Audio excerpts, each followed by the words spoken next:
Goeie,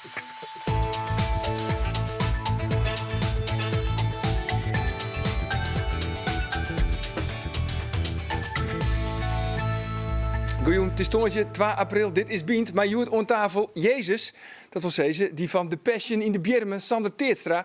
Gerrit van der Veer, hij maakt een documentaire over de rester van de Nassaus, Marijke Meu. En een social media kanon, Twan Kuiper, in 2 weken tijd. Hier hij maar liefst 800.000 volgers op Fijn.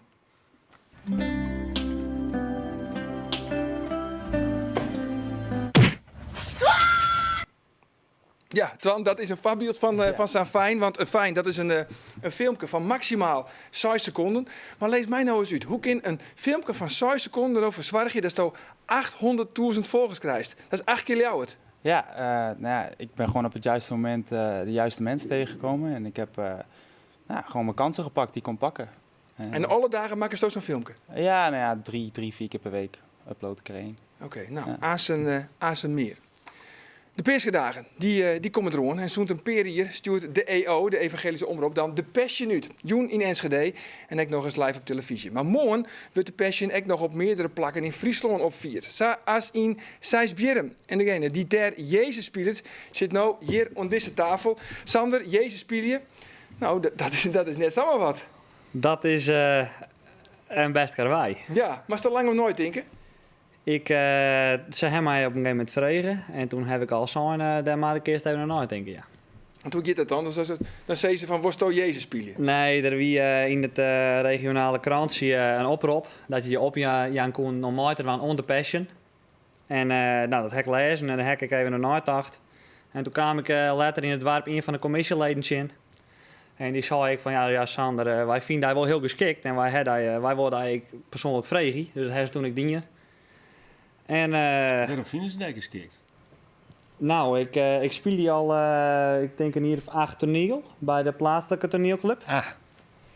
En qua uiterlijk denk ik, of niet? Ja, maar daar ligt nou die buurtstingen, toch? Dat speelt er vast ook in mooi, ja. Ja, daar ligt nou speciaal die buurtstingen. We hadden toen de eerste repetitie gewonnen en toen zei de regisseuse, die zei van, Doge is dat onder de Passion net met naar de kapper. En dan lees ik die in buurtstingen. Maar die memmenskapper, toch? Mijn eigen mem is een kapper, ja. Dus die waren nou even helemaal niks van. Die moet er net onder zitten. Hey, een van die vakgongers van de Passion, maar dan de Passion van de EO, is Siep van der Ploeg. Ja. Die Jezus in Gouda in 2011. Ja. Kunnen we even naar een stukje verzien? Kom bij me zitten, sla je arm om me heen en hou me stevig vast. Al die gezichten en jij alleen zoals je gisteren was. Vanavond toonde jij je ware gezicht. Ja, staat die Siep van der Ploeg het in 2011. Ja. Hij staat trouwens alle Passions, jongen. Ik heb ze net al, ja, jongen. Ik heb Maar wel dit is er even een peer van Aron en we hebben omjongen en die van Siep heb ik even omjongen. Maar ik heb ze net al weer. Nee. Nee. En is Siep van der Ploeg dan een inspiratiebron? Ik heb sterker jongen dan Jan Dulles van vorig jaar. Oké, wat is het dan? Welke vorm, wat is het om Jezus mij aan? De bedoeling is dat ik hem heel leefdeel zet. Als een hele leefdevolle man. Toch eens? Doch eens. Ja. Ja. Hoe ben je leef? Ja. Hoe ben je leef? Ik, heel zacht praten of zo? Ja, ik, mede. Als zelfs het Judas mij op een gegeven moment verred heeft, dan neem ik hem alsnog leef mooi naar de ploeg. Oké. En dat doe je even een jerm eromheen. Dat soort werk. Ja, Gerard, toen is natuurlijk ook een begenadigd toneelspeler. Ja, daar heeft ooit toch een gouden gur bewoond. Bij het Ieper Lofspul van Snak op Worm. Nou, dat wie een burger, ja, maar Oh, die maak is het zo, net zo excuus. Ja. Hoe zou je Jezus deel zetten? Oh, dat vind ik een hele moeilijke vraag. Voor het programma hier ik het wel even met Sander Oers. Van wat haalt nou uit het personage van Jezus? Hè? Van wat, nou ja, toen zei er altijd mij van ja, ik zou hem heel leven deel zetten. Ik weet het net, want dan moet je eerst gewoon heel goed aan uitdenken voordat je, daar een besluit komen om te zeggen van nou, zou wil ik hem eigenlijk deel zetten. Ja, het is toch die Sander. Maar Ja. Goede Ja. Nooitocht. En hoe ried je dan op die rol? Als je een beetje de verhaal volgen. Hij praat, Judas zei dat ik had een stukje verraad had. En zei hij van hij praat met hoeren, jeeldwisselers, melaatsen. Een normaal mens zaten wij er nou zitten. Wij zouden net maar een hoer gaan praten. Het is ja, op zich in Nederland een legaal beroep, maar wij hebben er weinig mooi, stel ik me Ja. zo voor. Ja. Wij gaan net bij een hoeren binnen Nee. en dan moeten we gezellig praten. Nee, maar hoe lang hebben we repeteerd? Wij zijn van januari bezig. Oké. Begin januari. Oké, maar zit er al een beetje onder die hoed? Dat personage van Jezus? Van die Het is, gevoel? Of net? ik maak me er echt in inleven. Dus ik wil hem heel rustig en leef en zadel zetten. Maar ik ben zelf volle meer een jongen om een heel soort bravoure. Ah, Het maakt het Dus mij eigenlijk net geruk dan dat is wel een uitdaging dus voor Het is, jou. ik vind het hartstikke leuk om te doen. En misschien een rare vraag, maar Joosto, hè? Ik ben net heel erg gelovig. Maar En mast ik- je in God ik- jou ik- om een ik- goede, geloofwaardige Jezusdeel te zetten? Nee. Dat hoeft net. Er ben ik meerdere spelers die wel mooi doggen. Maar die dat ik, ja... ik vind het heel moeilijk, het geloof op zich. Wat maar je leeuwen. Ja. Dat is voor elke niet natuurlijk weer persoonlijk. Ja. Maar ik ben wel heel benieuwd, wat spreekt je zo in het Leidensverhaal? In het Peerske verhaal? Nou, nou krijgt er echt een beeld bij. Het is, ik bedoel, we weten al jaar van het laatste avondmaal. En we weten al jaar van het verraad van Judas en de tuin van Gethsemane. En dan bij Pilatus de berechting. Dat spelen we ook al jaar. Maar je maakt jezelf sowieso daar een bepaalde voorstelling bij. En nou krijgt het echt beeld. Maar je eigen mensen, iedereen die maakt dat die ken je. De heien al een bepaalde boom mooi. En we gaan nou 3 maanden repeteren. En Elske Roorda, dat is dus regisseuse. Die weet er zo'n hechte club van te mooi zien. Oké. Het is morgen echt een groepsgebeuren. Ja. Het is, ja... Nou, heel spannend natuurlijk. Ik wens je daar een heel soort succes, want je hebt nooit gerepeteerd, want het is op verskaten plakken tot het Het dorp, is hè? op verskaten plakken tot het warp. En dan gaan die meesten, die gaan alle jaar mooi, en dat heeft natuurlijk net repeteerd. Dat Dus hebben wij is net wel best wel repeteerd. Het kan morgen een oren worden. Het kan ik oorloeren worden. Zullen wij beginnen met te spelen, dat de meeste mensen op de locatie binnen. spannend. Ja. Als er 50 mensen komen, dan kun je vrij vlot weer beginnen. Komen er 2000 mensen, ja, dan maken we even langer wachten. En morgen dan gaat ik de butter hoor. Nee, Nee? Die Nee. list in. nou, dat gebeurt waarschijnlijk snel. Oké, nou Joen dus ook bij de evangelische omroep op televisie. Mond Joen dus in Sijsbieren. Hoe laat begint het? Jelven Nieuws. 11 Jochen en jongens. De mooie en de vrouwen achter de rindeboon in de Grutte fabriekshal, die het alle dagen hetzelfde werk doen. Aanzien hebben we een portret van Romke, die het werkt bij de Noord-Nederlandse draadindustrie.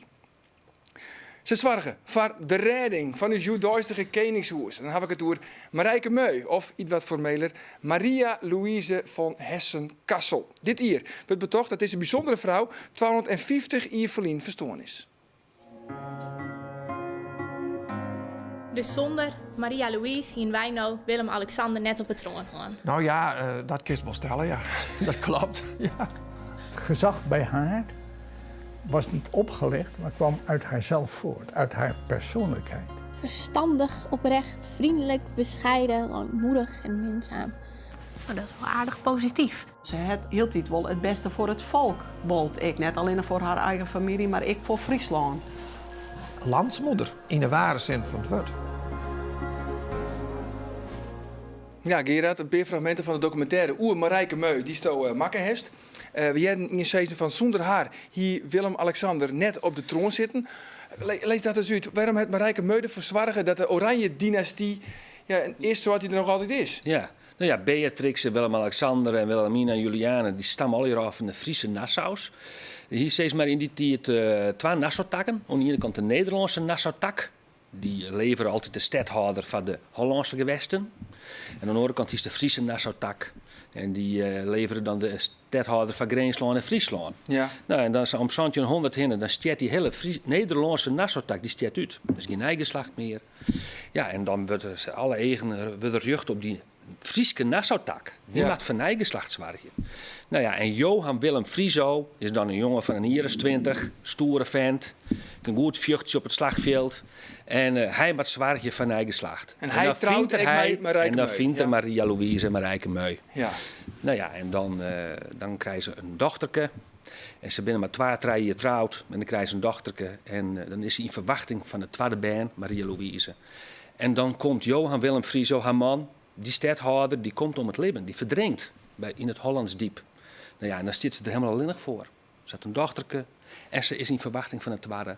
En wat wordt dat? Een famke of een jongen? En ze willen graag gelukkig- een jonkje natuurlijk. En gelukkig, 6 weken na de deur van haar man, krijgt ze een zoon. En dat betekent dat zij van het nageslacht zwaargen en dat ze die oranje dynastie voortzetten kunnen. Ja, precies. Nou, uiteindelijk wordt er steeds maar Willem-Alexander, Savolle geslachtletter, komt eruit voort. Ja, en Marijke Meu, dat betekent eigenlijk tante Marietje, toch? Ja, Marijke Meu betekent tante Mooike Marijke. Mooike En Marijke. dat is eigenlijk een soort koosnaam voor haar. Want ze was heel populair bij het gewone volk. Zij hier eeg voor de minder bedeelden. En dus werd ik heel populair bij het gewone volk. En het gewone volk neemde haar Marijke Meu. Maar daar heeft hij natuurlijk verdiepen in haar. En Ja. is er Wieke met wandelen voor deze documentaire. Wat is nou voor jou het meest opvallende, waar je nou achterkam bent? Nou, sure, je verstelt is een historische figuur. Maar wat ik heel bijzonder vind, is wat die Jachtenberg, dat is die man die ik in het filmpje zie, die zei van, nou ja, eigenlijk haar natuurlijke gezag, haar autoriteit, haar diplomatieke gaven, daarmee had ze ervoor zwaargen dat uiteindelijk die oranje dynastie bewaren bleun. En dat we nou dat koningshuis hebben. Want Ja. die oranje dynastie werd van alle kanten bedriegen. Door Hollandse regenten. Die wien smorenrijk, ziet in Amsterdam. Die wonen helemaal je Friese stadhouder ha. Steeds maar onder het hoofd van de Nederlandse Republiek. Dus die hebben 44 jaar lang die verzet. Het zijn die Friese, het zijn Maria Louise Ja. en haar zoon. Maar ze had een cruciale rol spelen in de Frieske en ook in de Nederlandse geschiedenis. Maar wat mij, want daar is een documentaire maken. En wat mij staat dreig liekt, is om een documentaire te maken over Ja. iets wat om 1250 jaar verlien Ja. oorspelen Is ook heeft. zo. En ik had de documentaire zien. Ik vond hem echt heel interessant.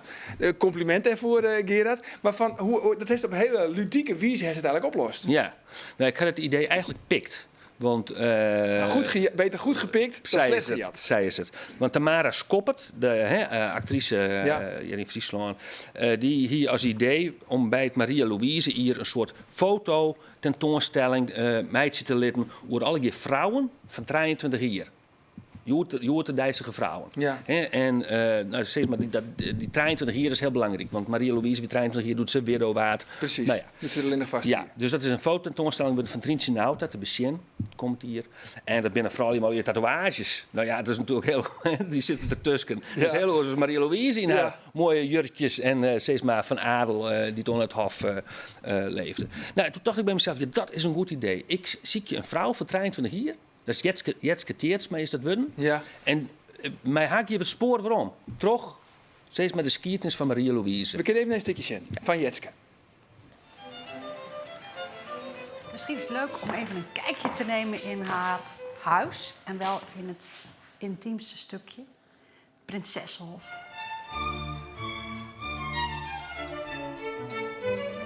Ben die jurken nou ik van Maria Louise? Nee, dat zijn ze niet. Maar ze zijn wel uit de tijd. En wat ik wel eens doe, is erachter gaan staan en net doen alsof ik ze aan heb. Nou, Het zal een beetje moeite kosten. Want je ziet wel dat ongelooflijke smalle taille. het liep mij net heel comfortabel. Ja, we zeggen in dit fragment dat Marijke Meu dus ook in Prinsessenhof wennen in Ljouwert. Ja. Had ze eigenlijk meer sporen naalitten in uw provincie? Ja, veel meer. Prinseshof had ze binnen. De Prinsentuin wie haar tuin. Dat is nou een stadspark. Wat elke keer kom een keer, maar wie Dat doen wie het de zo. achtertuin van Marijke Ja, Meu. dat wie doen het zo. Zeggen er heel oors uit. En nu is het steeds maar een hele romantische tuin. Al je slingerpaden en viervers. Doe wie het een soort Versailles-achtige tuin. Okay. En nou, ze had steeds maar hier, elke keer die naam wel Marienburg. Ja. Dat is nou een squalle, die Hitza.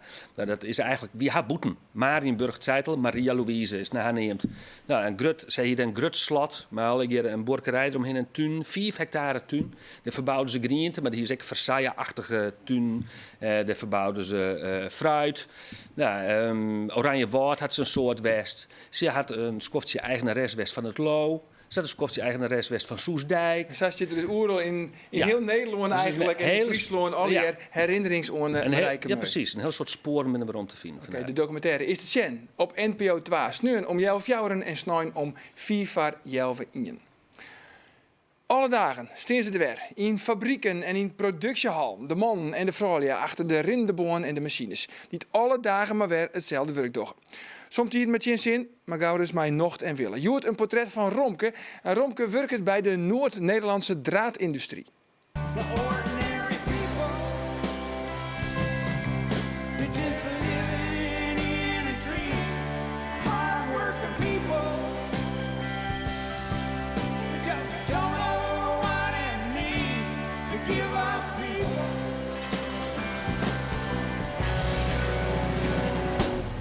ik werk bij een boormachine en die maakt gewoon van stukken materiaal maakt hij vormen.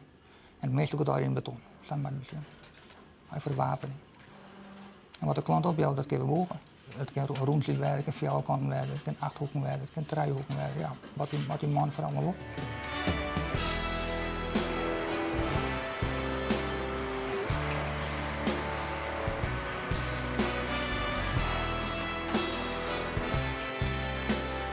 De machine doet werk, hè.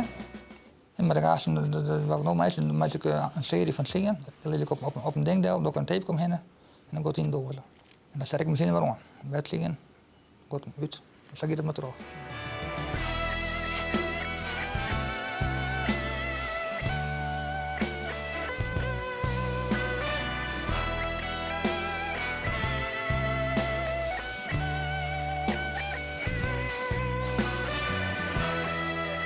Ik ben elkaar via mijn toenmalige vriendin, nou ja, nu inmiddels mijn vrouw, dan ben ik getrouwd. Die werkt hier en via haar ben ik in elkaar. Ik probeer het, maar ik wil graag aan het werk vanzelf in de WW Thuisland. Ja, toen je kwam, dacht ik van nou, is dat wel wat voor mij? Maar nee, dat klikt hartstikke goed. Dus dan ben ik bijna 15 jaar. Ja, kwartier slaan beginnen we en dan zoeken wat de lijst, een opdracht en dan begin ik. En dan hadden we 4 uur hadden we erop. Maar hier in Dokkum, dus ideaal. Een kwartier of jou natuurlijk, wat wil je nog meer? Leuke collega's. Nou, hoe wordt wat, dan wordt een grapje, maar altijd gewoon kan de wederrij worden.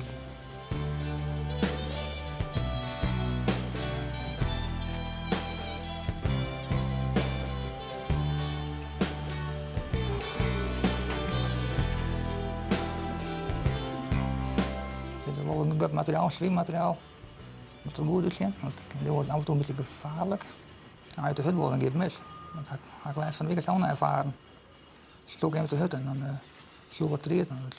Dat sloeg uit de machine waar je en zat je mee aan. Nou, lijkt nog bij jou. Ook op groen. Je wordt eigen baas op je eigen afdelingje. Dat vind ik hartstikke mooi. Ja, ik hou eigenlijk alle vrijheden in die om me heen stort. En, ik heb mooi mijn eigen werk bepalen, mijn eigen tempo bepalen. Ik krijg opdrachten en ik heb me wel. Ik ben heel vrij daar. En dat valt me hartstikke best.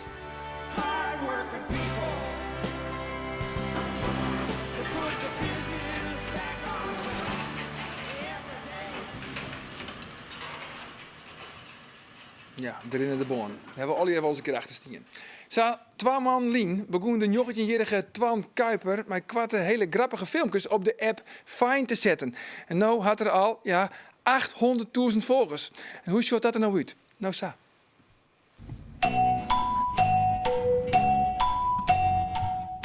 You know what?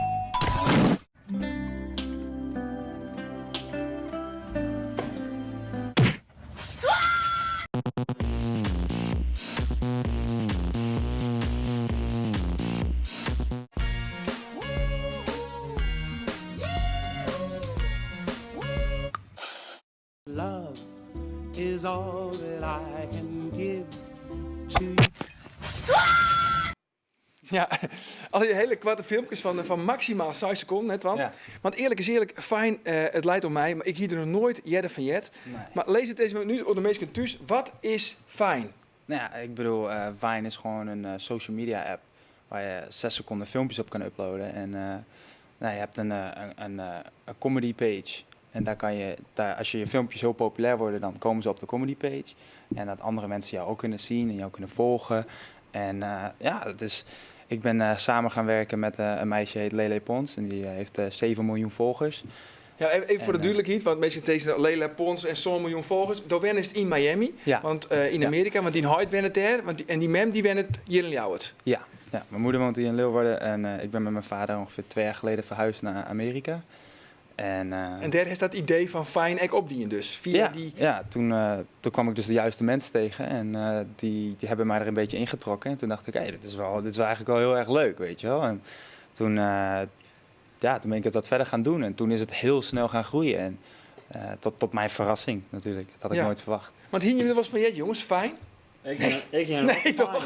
Nee. Nou, gelukkig leidt het net om mij. Nee, wel van Enzo. Dat is een soort jongen die maakt filmpjes uit zijn dagelijks leven. En plaatst hij op YouTube. Ja, dat... Maar hij verzint een soort geld mij. Ik weet net als toen dat ik dorst. Verzint u hier geld mij? Ja, Ik een soort, hoe meer volgers als het haast, hoe meer... Ja, tegenwoordig in de social media is het natuurlijk... hoe meer volgers je hebt, hoe meer geld je in principe kan verdienen. Maar hoe dan? Merken, die kan je promoten. Ik bedoel, bedrijven willen natuurlijk hun dingen laten zien aan de mensen. En, die zit in de filmpjes verstoppen, die merken? Ja, die kan je verstoppen in een filmpje. Je moet het op een hele leuke manier mee omgaan. Want ik bedoel, weet je, even eerlijk, de mensen die mij volgen, die zitten niet op allemaal merken te wachten. Dat ik dat ga laten zien van, hé, kijk, ik koop dit dingetje. Maar hoeveel verdienen ze ermee? Ja, het is toch goed van leven intussen? Ja, ik bedoel, ik kan er op zich wel leuk van leven. Ik ben druk bezig met contracten en dat soort dingen. Dus ik ga binnenkort naar LA en dan ga ik daarheen vliegen, want daar heb je de meeste managementcontracten voor social media of acteren of dat soort dingen. Maar vertel even, want dan heb je een idee en dan? Ik bedoel, hoe kies de werk? Nou ja, ik bedoel, ik weet dat ik ongeveer 3-4 filmpjes per week moet plaatsen, want je moet gewoon heel actief blijven. Want anders gaan mensen je natuurlijk ontvolgen. Dus ja, ik zit de hele week eigenlijk wel continu te denken aan filmpjes. En dan bel ik wel met vrienden en dan zeg ik van, weten jullie nog wat? Weet je? Je script het zelf? Ja. Je bedenkt het zelf? Dat is net de regisseur die het voor jou bedenkt? Nee, je bedenkt het gewoon zelf. En dan, omdat je het nu al een tijdje doet, dan denk je, weet je, dan moet ik uit die hoek filmen. En dan moet ik weet je, dan... Dit shot moet daar en dit shot moet hier. En dan heb je gewoon een idee en dan denk je, dat ga ik zo filmen. En dan, want dan filmt alles met de eigen telefoon. Ja. Maar laten we er even een voorbeeld bij pakken, jongens. Er staat even wat in en dan nog 1 keer. Is all that I can give to you. Want dit idee herstond dus in één. Dit herstond op een gegeven moment. Dit idee komt van dat andere filmpje dat ik die steen gooi tegen het raampje. Dat was eigenlijk het eerste idee. En toen dacht ik van, weet je, dit vinden mensen heel leuk. Dit is een soort van, ik had het genoemd When I Try to Be Romantic. En wanneer ik romantisch wil zijn. En dat sloeg wel aan. Dus ik denk, daar wil ik een deel 2 van maken. Dus dan ga je bedenken van, hoe kan ik dit op een andere manier een beetje eigenlijk hetzelfde creëren. Maar dan nog een keer. Ja. Dus, Maar dan was het model worden in Amerika, toch? Ja, ik ben al model. Oh, je bent al model. En acteur? Was de acteur worden? Ja, dat zou... Ik bedoel, ik wil binnenkort acteerlessen gaan volgen. En dan, dat je dan zoveel volgers hebt, zo populair, maar dit fijn gebeuren. Kun je dan je eigen carrière een boost in, Marjan? Kun je jezelf promoten daarmee? Ja, zeker weten. Ik bedoel, ik krijg nu de laatste tijd veel meer modellenwerk tevoren. En omdat ik nu zoveel volgers heb, dus dan zitten mensen van, weet je, als we hem ergens op plaatsen op een magazine of zo, dan wordt dat waarschijnlijk vaker gekocht dan iemand met 0 volgers, weet je wel. Dus het helpt zeker wel. Ik kan zeker mezelf wel En wat is nou eigenlijk, Gerard? Want dan werk je bij een communicatiebureau om jezelf zo in de merk te zetten. Ja, het is iets van de jongere generatie natuurlijk. Ja. Ik vind het heel apart. Van dat je steeds maar met zo'n soort filmpjes, je brevetje in je kennen, maar dat is natuurlijk de nieuwe wereld. Ja, is het ook. Het is compleet, social media is gewoon compleet... Is het zelf ook net bizar, dat je steeds maar... Ja, ik vind het heel bizar. Het is... Want was het herkend op Streetek? Ja. In Miami? Ja, heel vaak. En dan wel een mooie vrouw met daar op een foto? Ja, het is ik heb wel veel jong publiek dat kijkt. Ik bedoel, tussen de 13 en de 17 jaar oud. En veel meisjes vooral. Die komen er wel langs. Maar ik vind het bizar. Sommige meisjes die shaken helemaal. Die gaan helemaal trillen en voor een foto. En dan denk ik van, doe maar rustig hoor. Ik bedoel, voor mij voelt dat natuurlijk niet zo. Want het is gewoon onwerkelijk. Maar het is een heel bijzonder verhaal. En dat is nog heel ambitieus. Hè? Want het was in je maai was het 1 miljoen volgers, hè? Ja. Ik wil zeker. Ik ben binnenkort wil ik wel naar 1 miljoen volgers. En ik hoop dat ik dat snel ga behalen. Oké. Dus, heel bijzonder verhaal. Wil jou nou echt weten hoe je een succesvolle fijner willen kennen? Op onze Facebook zei jouw Twan dan 3 tips. Nou, heren Tiege Tank. Wij zullen gelijk Joen als we tussen komen de wijn omzetten. Ons Safir morgen is te weer. Dan bij Rom omdenken van de sport. En dan zien we het haar over het scouten van jong voetbaltalent. Waar weet dan hoe dan ik nog een hele gezellige Joen. Dag.